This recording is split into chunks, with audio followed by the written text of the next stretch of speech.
Hey, this is Donna Drake, and we are in our vodcasting room at Drake Media Studios. And with me are Peter Bales and Jackie the Jokeman, in quotation marks, Martling. Good job. Woohoo! Ba-dum-bum-cha. I know both of these gentlemen for a long time, and it's a joy to have them here. In particular, we're going to be talking about a charity fundraiser for Bob Nelson. Welcome to the show. How are you guys? It is so great to be here. It's very nice to be here. We're totally blown away by your setup, so we might be stammering in the beginning. But it's great to be here, and thanks for having us, and thanks for helping us promote this very, very important show. Bob Nelson is really important to me personally and to each of you, but for me, he was the person that hosted the Laugh Off. So at the Huntington Arts Council in the early 2000s, I decided to do a fundraiser to help the Arts Council. And prior to that, the Huntington Arts Council only did like very hoity-toity galas, okay? So very easy to believe. Yes. So I'm from St. Louis, Missouri. I'm kind of a down-to-earth girl, and I was on the board, and I said, well, what if we did a comedy show? What if we did a comedy competition? What if we called it the Laugh Off? What if we came up with a logo? What if we did this or that? And Lou Vecchiarelli, who works with me now, said, hey, I think she's got a good idea. Let's do it. So we hosted it at Rona Silver's townhouse. We had 500 people show up. We made $50,000 back in the early 2000s. And I know that the big draw was because I was able to get Bob Nelson to be the MC. He was a big name. And we had celebrity judges, and it was wonderful. And so Bob Nelson said yes to me the first year. And I mean, this was an unknown event.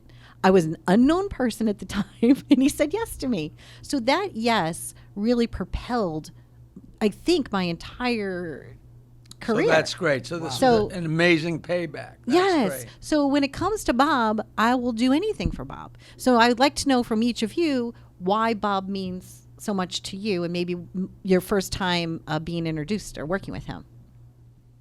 Go ahead, Jackie. I played in a band for the entire 70s, and without going into too much detail, I was doing a show at my father's place in Roslyn, which was people say, oh, your father had a place. You know, if you explain that one more time, you stab yourself.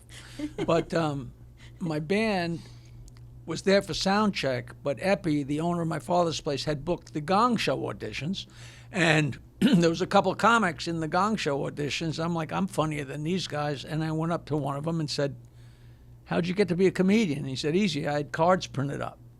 And that was Richie Minervini. He said, you really should come over. Then he stayed and watched me. He said, you really should come over to Richard M. Dixon's White House Inn. And I went to Richard M. Dixon's White House Inn, and I just had to give some quotes to Dave Criblay from Newsday. He said, give me a couple of quotes about Bob Nelson.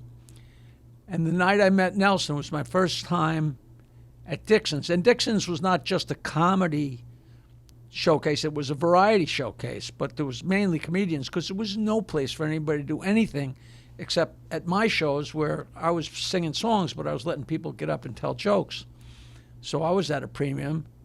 But the night I walked, I'll never forget, I don't know if I ever told you this, but I had never done this is purely stand-up. I had my guitar, but I had never done this. And Dixon's just about to announce me, and Jim Myers pulled me aside and said, I really don't think they're going to go for what you do. Which was really great. But that was the night I met Nelson, and Nelson went on stage. And all I remember is him picking up a candle and walking around the periphery of the room. And I remember saying to myself, this guy is really talented, and this guy is really weird. And I still maintain both of those. And after being there for X amount of time, once again, Jim Myers came up to me one night after we had a billion beers and said, Jackie, how's this sound? Me, you, Minervini, Nelson, Bartlett, Woods, and Hawthorne. Long Island's hardest hitting comedians, and we'll call ourselves the Magnificent Seven, which was so pompous and ridiculous because none of us had any idea what we were doing, but that name still lingers to this day, and it's grown in stature to represent something that we certainly weren't. But I love it. and we wound up playing all kinds of stuff, and we all were in the shows together a lot of times. Like out of the 7 guys, and then there was more people like Zabrowski and Ferrantino and Eddie Murphy and blah blah blah, and I didn't mean to say that lightly. It's just that Eddie wasn't in all the shows, but it'd be a group of 3 or 4 of us each time, and we always did wacky stuff. But one of the things Nelson did was, at the end of the night, I would always play a song. I'd go on last because I was dirty, and then I'd play a song, and then all the guys would come on stage, and I would play "You Are My Sunshine," and all these drunken comedians would sing, and Nelson would play a solo on his balloon. You know how you scratch a balloon, and it was just, you know. And so those are my Bob Classic. I Nelson. love it. Classic. You know, Jackie mentions Richard M. Dixon, who owned the White House Inn, which was where so many Long Island comedians started. He looked exactly like the president, Wow. Richard Nixon. And He had been surgically altered. yes, Yeah. but this is absolutely true. President Nixon had an enemies list, and Richard M. Dixon was on the enemies list. You know what? Really? Maybe I knew that and Absolutely forgot true. it, but that's just Just amazing. what a badge of courage. Yes. Now, I got to tell you, I started at the comic strip in New York City, but I'm from Long Island, so I was always in on the Long Island scene. And I met Bob Nelson at the original classic first full-time comedy club on Long Island, the East Side Comedy Club in Huntington on Jericho Turnpike. What an amazing place. That's where I met Bob. And I'd never seen a comedian with such power and such uniqueness, because in the city clubs, they were set up punchline. They were traditionalists mostly at that time. And then you see this guy, Bob Nelson, doing all these crazy characters. And it was a power and a laughter that I'd never seen before. And I got involved. I directed the Laughter Company, which was an improv group with Bob Nelson, Rosie O'Donnell, Jim Myers, Dave Hawthorne, Hal Nancy Spear. Sirianni, Yes. my ex-wife. Yeah, that's a great subject. So, and I It's only fair. and I saw Bob Nelson doing his characters on stage, and he was a chameleon. I'd never seen anything like it. I took classes, and I was familiar with Second City out in Chicago, and they have an exercise where you go in and you return something at the counter, and the director yells, "Change," and you have to leave the counter and walk around in a circle for 10 seconds and come back in as a different character. And they called it 5 through the door. And you would do 5 different characters, which is a challenge for anybody. So we did this in a Laughter Company rehearsal, 5 through the door, and Bob is coming in old, and he's coming in young, and he's coming in drunk, and he's coming in drugged, he's coming in scared. And the exercise is called 5 through the door, and I'd never seen anybody so good at it, so I let him go. And pretty soon he'd gone through 10 times, 15 times, Wow. 20 times, and finally I realized I'm watching somebody who can do infinity through the door. That's how special Bob Nelson was and is. That's what his talent. That's a great is. show. Did he wind up? Well, he When did he all did a those- show called The Doors. Yes, was it and on based- HBO Oh. he had a special with all the doors and all of these different characters that came out of those doors. That was his HBO special. And what goes around comes around. Jackie just mentioned My Father's Place and the owner Eppie. And the owner Eppie, that character is the inspiration for Bob Nelson's famous Eppie character. It's all connected. In all fairness, and nobody remembers this, Eppie is still the same guy to this day. The same big belly, in shorts, slovenly, take a nickel out of your pocket and give you back 3 cents. But, you know, everybody loves him. He's burned. You know, the day I met Robert Klein, I'm like, what am I going to talk to Robert Klein about? And I go, Robert, Eppie. And he goes, how much do he owe you? And we were friends right away. So Eppie was there was a very overweight comic named Bob Woods who passed away long ago, but he was part of the Magnificent Seven, and one of the guys around, you know, the first 12 years or so, and we were all tight. We all had such a great time. But Eppie was Woods' manager for a while. I mean, but Eppie would put him up. in front of like Santana, There was I always picture Woods as being one like the guy in Animal House when somebody throws a full can of beer and he catches it and opens it and drinks it, And so Woods was an impressionist. So all he did all the time was imitate Eppie. So Nelson's Eppie Epperman is him imitating Woods, Imitating Eppie, which is 6 of one, half dozen the other. But To you just saw how funny. They Bob, you really should make your set a little bit tighter. I think they're really enjoying it. And he's like, meanwhile, he didn't get in the word edgewise, opening up for I got to tell you, Eppie Epperman, Bob Woods, everybody at home, he was a classic, larger-than-life Long Island comedian, passed in about 1990. He was known as the Round Mound of Sound, and he was completely insane, but wonderfully so. And I got to tell you, he used to introduce himself, I'm the Round Mound, but he had like 12 names for himself, Lord of the Ringdings, and he just go on, and he was just and he did delightful. the definitive Ralph Cramden impression. Right. Of all of those I've ever seen. And Norton, And Phil Rizzuto for the Money Store. How's that for a memory, folks? It's not easy to do impressions. There's different types of comedy, right? Like David Brenner used to take leads out of the newspaper, right? Yes. So that's one type of comic. Yes. What different genres, because I know you teach comedy. Right. I actually took your stand-up, I'm a graduate. We have an I'm a alumni, graduate. Donna Drake, alumni Yes. of Stand-Up University, Dun, dun, right dun, dun, here. dun. How did they get But an actual diploma? I They do. get- and it yes, a is. certificate. It is suitable for a refrigerator magnet. Rolling pot. But I actually enjoyed learning it. But the genres, like what categories? Now, I know you said you used to work dirty. So that means No, if you're I telling. work dirty or work clean, but I'm a joke teller. I tell people I'm not a comedian, I'm a joke teller. Okay. Any guy can venture off, but I like joke. And there's not many people doing that. And so, Okay. It's funny, when I started, there were like 150 comics back in 1978, and I was the only one telling jokes, and now it's, 40 years later, and there's 300,000 comics, and I'm still the only one telling jokes, except for Gilbert tells jokes too sometimes. That's a So, genre. in other words, nobody looked at me and said, what, I really need to do that, Well, that's a genre. Jackie is a joke teller. Okay. And it's a lost art, and he's the best at it, and it's incredible to watch.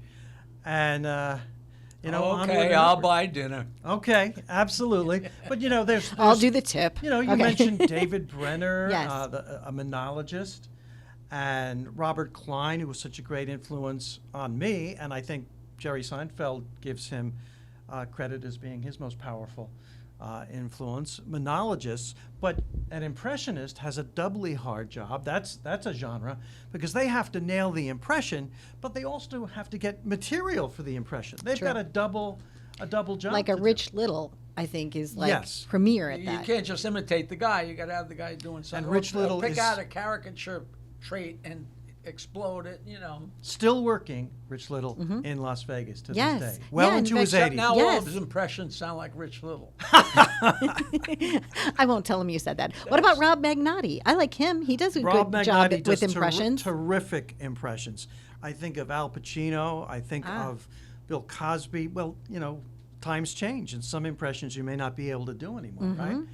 But he's got a rubber face and an ability to do lots of different impressions. It's tough. It is a tough job. There are comedy magicians. There are people who do characters. Characters are different from impressions because it's your grandmother or your uncle, and nobody can check to see if you're actually nailing it or I'll not. tell you a story. In the beginning, I'm sure you remember this, there was a delineation between what people called city comedians and Long Island comedians. And the city guys were like Peter that got up and talked about their lives and were very funny monologists for the most part, almost to a man or a woman. And Long Island, like Nelson's throwing up balloons and Bartlett's being an Italian director, and I'm telling jokes and playing the guitar. We fooled around with props and did whatever it took, but I know I was coming out of the bar rooms where I'm trying to get people to pay attention to the songs, and so it was a little bit more of the Wild West as opposed to. I remember the first time I got on stage to Catch a Rising Star, I'm like, I don't have to set my hair on fire. They're already paying attention They're to me. And you're listening. almost right. Yeah. But I remember very distinctly, we were working in Florida, and there was a group, Mac and Jamie, really talented, really funny guys. They had their own show on television, and I think in the early 80s. I don't know anything about them. They could both be dead. They could both be present. I don't know. They were very nice guys. But we were booked at the comic strip. I don't know if you know the story. And Nelson's on the show. And Nelson's up there with his bag of props doing all this stuff. And he's killing. He's good. He's so good. And these guys start kvetching like, yeah, is that really comedy to be up there with, with all that stuff and using all that stuff? And after a few minutes, I said, wait a minute. You morons. Yes. You're a two-man group. What is the single best prop a comedian can have on stage? Another human being. You hypocritical jerks. I know, because I was in a two-man band for the whole 70s, and if I all of a sudden didn't like the way it was going, I'd just look over at the other guy. Everybody'd look at him, and I'd catch my breath and then take the attention back. But do you remember that whole I do. thing? I That's a great totally point. do. And then everything kind of, melded together when everybody realizes that, wait, we're all talented and we're all trying to do the same thing. Jackie's right. Bob Nilsson and the incredible Rob Bartlett, I might add. He is funny. I've With watched him. He's these funny. characters, with these impressions, with the acting skills. We're different than the monologists that you would see in the city clubs. And I understand that Bob is well enough to attend this Thursday. Which is great. That's the latest word, which is great. That is and Rob great. Bartlett is going to be there. And these guys, I used to watch them in awe. I used to watch them, and the audience is rolling back in their seats, and everybody just having such a good time with all the silliness and the fun. And Long Island still to this day has a community of comedians. Yeah, absolutely. And we're having this benefit this coming Thursday. There's another benefit coming up for a tremendous comedian named John Ziegler coming up. We come together to help each other. There's a real feeling of community. And I'm also going around with a clipboard making everybody sign that when I need a benefit that they'll... Pre-sell. You're pre-selling it, I guess. We always tell the same stories about when we started out. And way, way, way in the beginning, me, Bartlett, Nelson, Myers, almost all of the Magnificent Seven guys, we did a show at the Smithtown Landing Country Club, which is still there. I drove past a sign the other day and I almost had a heart attack. But this is so long ago that you'd walk in and they go, what do you mean you need a microphone? Or what do you mean you need a mic set? So we went in and they had this tiny little crappy microphone that came with the stereo system. And we literally took a champagne bucket and put a pool cue in the champagne bucket and taped the microphone to the pool cue. And me and Bartlett are still laughing at that, because that was, if there was a beginning, that was the first page of Genesis. Of course, that was the time when Matlock was on television, and you yes. could rig things. Yes. In the old days, they called that Rube Goldberg. Right. Well, we called it show business, that was show business, which was, if there ever was an exaggeration. I remember going to gigs with Eddie Murphy for $40 in New Jersey, and on the way back, he would fake that he's falling asleep because he didn't want to chip in for the toll on the Throgsneck Bridge, which was probably 75 cents at the time. Well, nobody just wakes up as a millionaire, right? Not in this business. It takes. He came about as close as you can to it, but you're right. Really it's a lot of years of working your craft, and like you said, Jackie's still working, which is great. Rich Little's still working, which is awesome. So Peter Bales, he probably still working. I'm still working. I have my pills, thank goodness, and I'm still working. The truth of it is, what are you going to do? Not do it? It's funny because the pandemic was crazy. When I was married, it'd be so funny because I would have a killer show. And, my wife and I didn't get along real well, like who does? And she would say to me, boy, it's pretty obvious who had a good show last night. And I'd be like, what are you talking about? And we don't even realize there's extra spring in your step. And it was like a year and a half without a gig. There's a thing called, I'll plug myself, but it's plugging everybody, Cameo.com. Do you know about that? Yes, I do. Cameo.com/Jackie Martling, and people hire me to do, it's Donna's birthday, say happy birthday. She loves jokes about poop, and she likes jokes about animals. And I'll do like 2 or 3 minutes and tease you and say happy birthday or happy graduation, whatever it is. But that's like been my methadone. Yes. Like I'll do 3 or 4 or 5 of those in a day and turn on the iPad and tell some jokes and laugh and tell some jokes and laugh. And that the endorphins you get from that is enough to hold you over, because you need to do that, you know. And I couldn't. How could you retire? George Burns said, "Yeah, I'll retire when they put me in the ground." What you know. Yeah. Jerry Seinfeld and Jackie Martling. Yes. They are like sharks. You know, a shark has to keep swimming in order to survive. It's going to die if it stops swimming. These guys are going to do comedy like George Burns, like Jack Benny, to the bitter end. Not that that's coming anytime soon. Probably, in 6 months or so. Thanks for clearing that up. Because you want to, You can't stop. because No. it's an animal. Like if I go into the delicatessen, I can't not tell a guy a stupid joke. Or if I see my neighbors, I see them going, "Oh boy, here he comes," Like I had a colonoscopy yesterday, and No, we're both waiting to hear, right? so I know. funny. I We're said, like, "You we're know, on the I'm- edge of our seats. Okay. I said, I'm sure I can say this because it's the name of a show, but like I said, I just realized today on my way over here that I was drinking water and taking pills and drinking water and taking pills till 5 o'clock in the morning last night, and I was binge watching Schitt's Creek. Oh my gosh. Which, and all of a sudden I was like, geez, that's just, it wasn't purposeful. It was like ridiculous. I apologize if you can't say that, but it's the name of a show. Oh my God, it's so funny. There's a doctor, Dr. Butte or Dr. Butt, and he actually takes, that's what he does. He's a gastroenterologist. I was like, I what? think a few people have And told me yes, that. I go to that guy. Okay, he went to my same high school.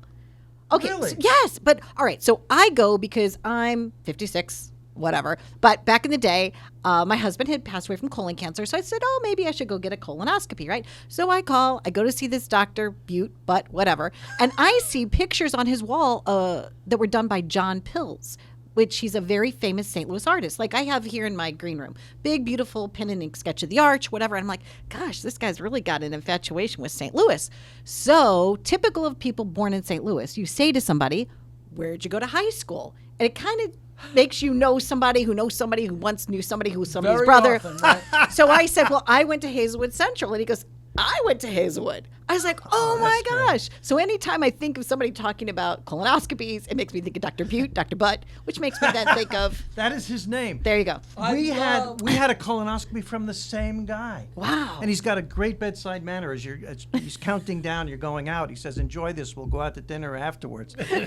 He's funny, and he gives a They great. all have their They must. line or two. They must. They I absolutely thought you must. Say you had sketches of everybody's rear ends. Oh, yeah. I don't know. Maybe. No, you're really from St. Louis because I am. I had I found out in retrospect that it wasn't as big a coincidence as I had thought. Okay. But one of the first times I went to the Friars Club with Freddie Roman, who was the dean, but he wound up being my sponsor. I went to lunch with him, and there was a four-top at the Friars Club, and there was one empty seat, and it was Henny Youngman, James Michener, the author, Oh wow. and Stan Musial. Oh. And I said to myself, not only is that the most eclectic group I've ever seen, what are they talking? How bad? All I could think of is how badly I wanted to be sitting in that fourth seat. But I guess it turns out that Musial and Michener are from St. Louis, so it wasn't a huge coincidence that they were there. And of course, they were excited to have Henny Youngman stand there and make a fool of himself. Oh, what a great story. I would venture a guess that Henny Youngman was not from St. Louis. But I don't know. We should Google that, right? We should definitely Google that. that would blow my mind. So earlier I was talking to you about like the laugh off. So this was the poster. This was, I think, year 2, year 3 or whatever with Bob Nelson. And he brought so much joy. And we're going to be bringing a lot of joy to him, I think, Thursday, right? This Thursday. 7:00 show. I think they're. Say that a couple times because the average show is not at 7 o'clock. Yeah, It's 7 o'clock. p.m. 7 o'clock show, early Okay. show. Still tickets available. It this looks is like it's going to sell out. you gotta frame this. Yes. Because you've got 4 of his characters. There's Yes. Epi, Jiffy Jeff the boxer, the football guy, Bob Shoulder My Pads Nelson. This is a terrific. My other one is the signed one. I have a signed one in my back room you that do? has all the comedians. Oh, this all is the just comedians. so terrific. So we're going to have a really great time, and we're going to be able to do it live. We don't have to Skype it. We don't have to Zoom it. People are going to be in the room, which is going to be fantastic. And I'm sure we're all going to hang around afterwards and sign autographs and tell stories. And somebody's going to come up and say, Jackie, I saw you 50 years ago, and I'm going to have to stab them. It's going to be fun. It's going to be a lot of fun. You had Joe DeVito on Oh this yes, laugh off. absolutely. You had Rich Walker. Well, yeah, okay. Chris Roach, and All right, Ed Walker. That's yeah. fun. Look at this. Christopher Roach. We had a lot of people. I helped launch their, like Career, I know you Richie. did. I can't take as much credit for comedy in Long Island by any Well, he's the means. godfather. Right, he is. So I'm kind of like the stepsister, I guess. So we ended up doing the Laugh Off for 3 years, which then spun off into Paul Anthony took that on the road, and that became the Long Island Comedy Festival. So in my little way, I still love comics. I still I don't do stand up. Although I use some of the improv things, I know the setup punch, and on occasion I can come up with some material. But I can't even do 3 minutes. It's not easy to be a comedian. We want you back up there. Okay, We're going to get you back. I'll up get there. working my 7 minutes. That's a challenge. I'm throwing the gauntlet down right now. Oh my gosh! And then Jackie, what about that phone call thing that you'd have? You had a phone call thing where people that needed Speaking to of, laugh. Okay. I will take credit as Okay. godfather of comedy on Long Island. Because what happened was Richard M. Dixon would not pay us. And Richie Minervini and Bob Woods jumped up on the stage. They asked the guy that owned a place called Cinnamon on the corner of 110 and 25A, which has been 45 different things. I don't even know what it is now. Mm-hmm. One of the owners was Jerry Cooney's brother, Michael Cooney, and Roger, I should know his name. And they said, can we get up between, while the band's on break and tell some jokes? And he said, sure. So they jumped up and everybody seemed to like it. And they said, can we come back on a night? And they said, yeah. And Richie came to me and said, listen, we can do a night at this club. Because I had my amplifier and my speakers and my microphone. The guys used to come to my gigs at Neptune Pub. Like Eddie Murphy came, and Bob Woods came, and Minervini came, and Dave Hawthorne came, because there was no place to go on stage. And here I got an audience, they're drinking, and they're so glad I'm not playing another song. So these guys are getting up and doing time. So I had the whole setup. He said, well, use your setup and we'll do a show. And Tuesday nights at Cinnamon, I had my amplifier and 2 little speakers. So we had a terrific, as good a sound system as in many places. And I would go on last because I was dirty and loud and I could do a lot of time. And Richie would host. And then Bales and those guys in the city got wind of this because instead of making $5, Right. they could come to Long Island, make $50, meet a girl, smoke some pot, get drunk. It was great. But when we first started the show, we're like, oh, this is great. We got a place to do a show, and we got what we need, but we have no way of letting people know. And I got this idea that it was not rocket science. I said, you know what? I'll get a phone number, and I'll put dirty jokes on the phone, and then after a few jokes, we'll say, oh, by the way, this Tuesday night we'll be at Cinnamon in Huntington on the corner of 110, blah, blah, blah, and the phone number, and then tell a few more jokes, which is that's television. Yeah. That's radio. I love it. Little bit of content, little bit of promo. Promotionals. You got to tell Donna this. So I did this, and it was ridiculous because I went there. It's such a long story about, at the time, East Norwich Oyster Bay was burgeoning. So the only phone numbers they had started with 9. So it was 922, and the only choices were like stuff that started with W. And the girl said, no, I can't tell you what's available. So I started trying to spell things. I said, is 922-9463 available? She said, yeah. I said, give me that. And I got 922 wine. It was immediately always busy because the people in the phone company, imagine you work in a boring phone company, all of a sudden there's jokes on the phone. So they're telling everybody they know. And I called up and said, it's busy. I need another number. I need one of those numbers where if you call and it's busy, it rolls over. Yeah. And they said, we're sorry. We cannot do that that's because great. this is my mother's attic in 1979. They said it's not a business zone. And I don't think anybody's ever believed me, but the guy said, wait a minute. Are you the guy with the jokes? And I said, yeah. He said, hold on. And he came back and said, we're going to give you the rollover line. Wow. It was instantly busy all the time. I got tapes of me on stage, Right. at the microphone in cinema, and people yelling, that stupid line is always busy. So I called them out and said, I need 2 more lines. And they sent over the foreman or the supervisor because they were so curious. And they came up in my mother's attic, and here's my little phone mate machines. And they gave me 2 more lines, and I called up and said, I need more. They sent a different foreman over, and then we had 6. And then it was busy all the time. Yeah. And then I got on, I called up and said, I got to have more lines. I said, all right, but I've been on a first name basis with these guys from the beginning because this is Jackie, this is Jackie, this is Jackie. Yeah. So they said, Jackie, we'll give you 4 more lines, but 10 is it. That's the most you can have. So I had 10 lines. Wow. And then it got on the Rick Dees show in L.A., and Rick Dees told his audience nationally and in Los Angeles that 516-922-9463 is Tom Selleck's home phone number. Oh my gosh. And it went through the roof. And it's, I love it's it. still going to this day. I I love wish I knew that because I got to interview him a couple of years ago, and I totally would have Oh, said that's that. Rick so Dees? funny. No. Tom Selleck. Yeah. Yeah, and he had to have heard that from Of somebody course, because of it's course. just so stupid. Oh my you know? gosh. So, Donna, listen to this. Yeah. He tells you about the good memories. Some of these shows that he started were tough. Jackie, back in the early 80s, the Islanders were winning the Stanley Cup every year.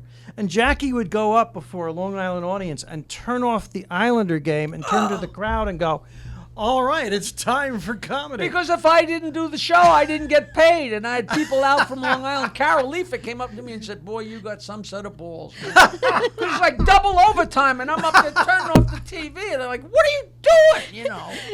Gillies comes up to you and he's like, hey, Because the comedians were learning at the same time the audiences were learning Yes. what comedy is, how to behave. What do you do at a show? Nobody knew. I had a guy named Jerry Dinnerstein. Remember him? Jerry, and he changed his became name Jerry to Diner. Jerry Diner. And we were out in Suffolk, and there was some motorcycle guys in the front. And he said, look at these Hell's Angels. And they were going to kill him. And they said, you got to get him out of here. I actually took him and hit him in the back of my car. And they weren't mad at him for singling him out as motorcycle guys. They were mad at him because, now I'm going to forget the name. They were, what's the other, starts with a P. They were a different motorcycle group. They weren't Hell's Got Angels. it. They were The pagans? the pagans. There you go. And so they Yeah, don't like, you hey. call me a Yankee fan, Right, I'm exactly. a Met fan. Yeah. So that's why. And he was in there for like 40, 50 minutes waiting for the show to end. I In remember your trunk going, help me, I can't get out. It's just so great. I was so scared. I had a Schwinn. I had nothing to add to this. That was, I had a Schwinn. I had a Schwinn. but, Jackie does something in his act called Stump the Joke Man. And you can't stump him. And and don't even try because Okay, it's a waste I won't of try. time. No, you can't stump him. So I looked up a joke. I did some research, and I find a joke from Mississippi in the 1880s. And I go, all right, I can do this. I can stump Jackie. And I gave him the setup, and I didn't even get through with the setup, and he's got the punchline. I don't know how you knew. It was from the Mississippi in the 1880s. I will tell you It's just, something. the great thing is that 9 times out of 10, the people coming up and asking a joke, it's a joke that's been going around recently. Not to get into a whole thing, but jokes are very weird. And people, the other day somebody said, hey, do you want to come on our show? We're going to have a night we're doing street jokes. And I came so close to calling them up and reading them the riot act. I'm like, nobody wants to hear it. But people say we're going to do street jokes, or we're going to do old jokes, or we're going to do dad jokes. And I just want to grab people and choke them and say, there are not street jokes, there are not old jokes, there are not dad jokes, there are jokes. Jokes are jokes are jokes. Some are naughtier than others. Somebody always gets hurt, or it wouldn't be called a punchline. And the definition of a joke, an old joke is a joke you've heard before. A new joke is a joke you haven't heard before, and it applies that way with every joke, with every single person. It's individual. So if I tell you a joke you've heard, you might say that's an old joke. But if he hasn't heard it before, it's a new joke. And people don't realize these. And I'm a student of this. These jokes have been around for all time. Like when the whole thing with the priests, and oh my God, the priests, what they've been doing since the 50s. Since the 50s. I've seen joke books from like the year 1200, and half the jokes are about the priests with the altar boys and the altar boys with the bishops. Like, this has all been going on since time immemorial, and you just 3 can't BC. come up with a new I think I mousetrap. saw like the Rosetta Stone, and it had like some joke like carved in it, right? No? I think you're right about that. I think it even might even be. making a joke, I'm sure there is. It's pretty astounding, and they've all been around. Like the jokes, the jokes about whoever, Madonna, with the jokes about Elizabeth Taylor, with the jokes about True. And sometimes when Jackie does Stump the Joke Man live, sometimes when you don't remember the joke, you figure out the joke. If you take a few seconds, because they're all based on a similar premise, if you get right down to it. When I started in my band, when I came back from Colorado in 1973, I said to my old friend who taught me guitar, I said, I want to have a band. We're going to play our own songs, not other people's songs, and if we build an audience, they're not going to ask. Because if you do Honky Tonk Women, they're going to ask for Honky Tonk Women every time. We're going to do our own songs, so then if they know we're going to do that, they're going to request one of our songs because they have no choice, and we're going to do jokes. But nobody ever told us that comedians do the same act to a different crowd every night. So we're doing, Wow. we're working to the same crowd at Neptune Pub and Right Track Inn. So we're coming up with jokes and jokes because we needed new jokes every week. And that's how I accumulated. I already knew all the jokes. But if you're a joke teller, everybody's got a joke for you. Yeah. And I swear to you, people used to come up to me at the bar on break in like 1975 and say, all right, I got a joke for you. And this is the truth, Don. I would say, I'm going to count down from 10. By the time I get to 0, if I don't know what joke you're telling, I'll buy you a beer. And I never bought a beer because I got a mathematical mind. And if somebody starts telling me a joke about a priest and a rabbi walking down the sidewalk, I'm like, oh, this is the joke about the cowboy and the Indian going across the desert. You just see the parallels. Yeah. It's not really rocket science, but the truth of it is, you just get so. And I knew all the jokes in 1975, and then all the ones since, and just. Yeah, I understand. It's a stupid calling, but But it's yours. I went back to Mississippi in 1880, and I couldn't. But I couldn't it's so stump 'em. stupid because people say, how do you remember all that? I'm like, how does a doctor know what every bone is and what every ventricle is and every? It's your vocation. Yeah, it's your what calling. you do. You were born into it. People say, all right, you do 150 jokes, 200 jokes in your set. How do you remember them? I'm like, you know what it is? You get on the expressway in Huntington and you drive to Manhattan. How do you remember to drive past all those exits? What do you mean? They're along the way. You know what I mean? It's that simple. Dr. Butte. I don't think it's Dr. Butt. Okay. I'm going with Dr. Butt. I am too. Jackie said, how did doctors remember every body part? Right. Dr. Butt only really focuses on one body part. And he's focused. And what part would that be, Peter? That would be a call. If you're watching at home, that's a callback. That's when a comedian Yes. refers to something that's done earlier in a show, and It's like opinions. references it Right. again. And the That's- audience loves it. and the because Everyone they has loves it. in on it. And that's what we teach at Stand Up University. And you know what I want to say, Yes, honestly? If you are young or old, and you And there's want a good chance you're one or the other. or in between, and you are dreaming, breathing. and you're dreaming about, and I know you agree with this. Okay. You're dreaming about stand-up comedy. Oh, I want to do this. Just do it. Yes, just do Just do it. The hardest thing, take a comedy class. The hardest step is through the door. You're going to be supported. You'll get help with your first 5-6 minutes. Do it. Do it. Check it off your bucket list. Do it. You know what I'm hearing? My girlfriend Barbara says this over and over and over. Her grandmother told her 90% of doing a job is starting it. And that's so true. Because really once you start, then it's just a question of accomplishing it. I always say, write yourself a permission slip. I, Donna Drake, give myself permission to thrive at blank. And then when I come up with a new thing, I just write myself a permission slip. And I tell people to do that all the time. People have come back to me over the years now and they're like, oh, I wrote that book, or I did this, or I did that. I said, just from me telling you to give yourself a permission slip? So, but I'm giving myself Well, I a got in permission trouble slip. for writing my own hall passes. Oh, in did high you? school. Signed Epstein's mother. No, no. A hall pass is a little different than a permission slip. Nice try. We are going to have so much fun. It's Governors. In which location? Governors in Levittown. Okay. 7 p.m. this Thursday.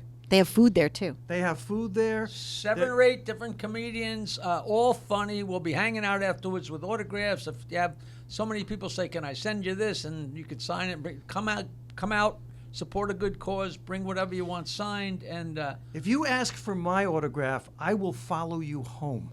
Wow. That's how impressed I would be. Well, as long as Jackie doesn't put that guy in the trunk. Look, This you know is what? fun. It's all about fun. Yes. And congratulations on this terrific place and all your. yeah, this is. I mean this that is you are so absolutely great. Terrific. Oh, I You are appreciate that You are terrific. so much. And I will join you on stage sometime. Or maybe I'll sing a song if you play something. I don't know. I'm going to write you a permission slip To have to fun. go and do stand-up again, Donna Drake. Oh, boy. All right. Stay tuned. Maybe Yeah, I'll do that. Speaking of callbacks, Yes. you could have one of your alumni get up on stage. Alumni, proud stand-up university alumni. There you go. Stay tuned. We've been living it up right here with Jackie Martling, Peter Bales, and I'm your friend, Donna Drake. Be well.